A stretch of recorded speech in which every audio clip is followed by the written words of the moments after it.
Kids, this is the question of HOTS from chapter Congruent Triangles, in which this triangle is given. A big triangle is given, triangle ABC. Now the 2 points D and E has been taken, AB and AC. Now what are the another features given here? AD is equal to AE. AD is equal to AE. मतलब triangle A B C में से A B side और ए सी side में से A D और ए E equal है. इसके बाद बी डी और सी ई भी इक्वल है, मतलब बी डी और सी ई भी इक्वल है. तो हमने ट्राइंगल की दो साइड ली, ए बी और ए सी, और हमने इस पे पॉइंट्स लिए हैं डी और यहाँ पर ई लिया है. ठीक है, तो हम कह रहे हैं A D is equal to A E है, और फिर हम कह रहे हैं बी डी भी is equal to C E है. तो जब इस ट्राइंगल में हमने इस ट्राइंगल की दो साइड्स में हमने 2 पॉइंट लिए, उसके बाद हम कह रहे हैं कि इसका ये वाला पार्ट और ये वाला पार्ट, इन दोनों का आपस में पार्ट इक्वल है, ये वाले दोनों पार्ट भी एक दूसरे के इक्वल हैं. तो क्या हम बोल सकते हैं, लेट करें कि ये 1 सेंटीमीटर होगा तो ये भी 1 सेंटीमीटर होगा. ठीक है, अगर हम इक्वल बोल रहे हैं, और इसको हमने बोला B D is equal to C E भी बोल रहे हैं हम, तो इसको हम क्या बोल सकते हैं, 2 सेंटीमीटर और ये 2 सेंटीमीटर. तो ये पूरी की पूरी साइड जो होगी ये 3 सेंटीमीटर और 3 सेंटीमीटर. क्यों? क्योंकि दोनों जो साइड हैं उनका एक एक पार्ट ए दूसरे वाले साइड के आपस में इक्वल है. ठीक है, तो हम लोग क्या करेंगे कि पूरी की पूरी साइड हम ऐड करके इक्वल कर सकते हैं. तो ये मैंने एक वैल्यू ली है, और हम डायरेक्ट लिख सकते हैं कि अगर A D equal to A E है और B D equal to C E है, ठीक है, थोड़ा थोड़ा पार्ट दोनों का इक्वल है, उसके बाद बचा हुआ पार्ट भी दोनों का एक दूसरे के इक्वल है, तो ये पूरा का पूरा जो साइड है ये पूरा एक दूसरे के इक्वल ही होगा. तो हमने इन दोनों की हेल्प से एक और हमने पॉइंट लिख दिया, A B is equal to A C. ठीक है, तो जब हम इसमें गिवन लिखेंगे कि क्या क्या चीज़ें दी हुई हैं, तो A D is equal to A E दिया हुआ है, B D is equal to C E दिया हुआ है, तो हम लिखेंगे therefore A B is equal to A C. ठीक है, ये हमको मिल गया. Now I have just separated the figure from the big triangle. हम लोग को ट्राइंगल कौन सा है, ए ई बी दिया हुआ है, तो हमने ए ई बी, इसको हमने एक थोड़ा सा इसको हाईलाइट कर दिया, ए ई और बी, और इसको उठा के कहाँ लिए गए हम, ये ट्राइंगल आ गया ए ई और बी.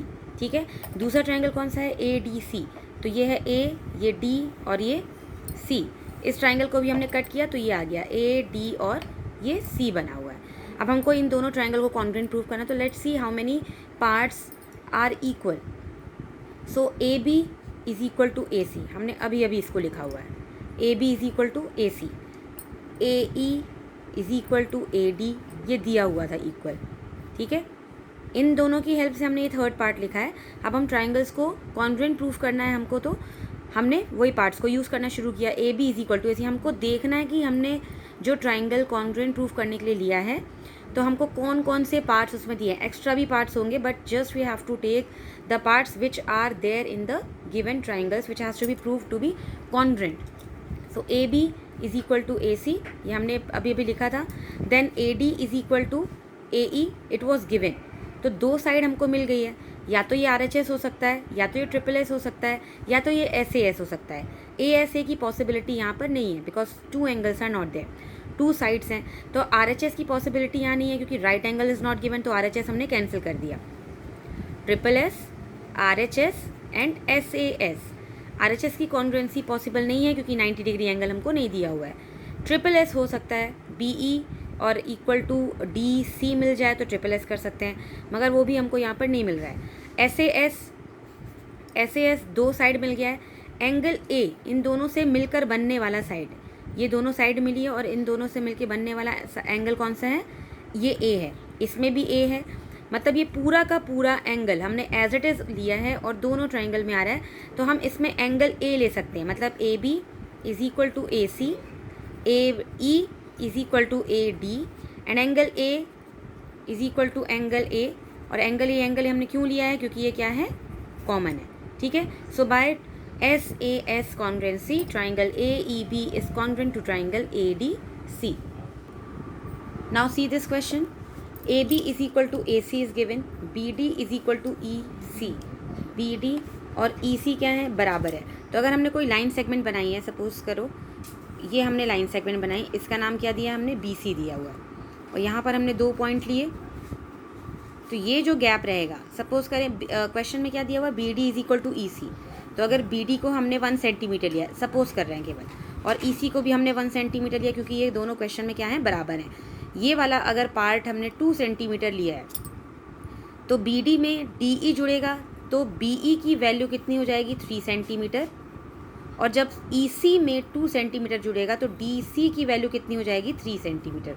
मतलब जो डी ई पार्ट है वो कॉमन है बी डी बी ई में और सी डी में। ठीक है, ठीक है। अब यहाँ पर देखेंगे हम लोग, जैसे इसमें क्या दिया हुआ था, A B is equal to A C दिया हुआ, तो हमको पता है कि whenever in any triangle 2 sides are equal, so the triangle is an isosceles triangle. अगर मैंने बीच का पार्ट नहीं लिया है, मैंने केवल ए बी सी बना दिया, and it's given A B is equal to A C, तो हम लोग को पता है कि जैसे हम लोग को A B is equal to A C देते थे, वैसे ही हम देखते थे कि साइड के अपोजिट में जो एंगल है वो क्या हो जाएगा, एक दूसरे के इक्वल। तो अब ये जो ट्राइंगल बनेगा हमारे पास, जिन 2 ट्राइंगल्स को हमको क्या प्रूफ करना है, कॉन्ग्रुएंट, तो ये है वो ट्राइंगल ए बी और ई, ए बी और ई। और दूसरा ट्राइंगल कौन सा है, ए सी और डी। इसमें जो डी ई पार्ट है वो दोनों में आ रहा है, बी ई और सी डी में, तो ये कॉमन पार्ट है। हमको क्वेश्चन में पहले से दिया हुआ है कि B D is equal to E C है, और ये जो कॉमन पार्ट है ये दोनों में जुड़ेगा, तो दोनों की वैल्यू क्या हो जाएगी, सेम हो जाएगी। तो हम जब ये दिया हुआ है A B is equal to A C, B D is equal to A C दिया हुआ है, तो जब आप लिखोगे B D is equal to E C दिया हुआ है, तो आप इसमें लिखोगे B D plus D E is equal to E C plus D E, E C plus D E. ठीक है, तो B D plus D E कितना हो गया, बी ई, और ई सी ई प्लस ई डी, यहाँ पर ये साइड की कितनी हो जाएगी, सी ई हो जाएगी, जो हम इसको यूज़ करेंगे। ठीक है, सॉरी सी डी, जो कॉमन अल्फ़ाबेट है वो उसको हटा देंगे, और जो अनकॉमन अल्फ़ाबेट्स हैं उनको हम ले लेंगे। B D plus D E, तो ये B D plus D E, ठीक है, ये बराबर होगा सी ई प्लस ई डी, मतलब सी डी के। तो अब हम ट्राइंगल में यूज़ करें, पहले हमको A B is equal to A C given है, therefore angle B is equal to given angle C, और B E is equal to C D, ये अभी हमने इसमें प्रूफ किया है। तो A B is equal to A C, ये क्या है, गिवन है ये। ठीक है, angle B is equal to angle C, ये भी क्या है, गिवन है।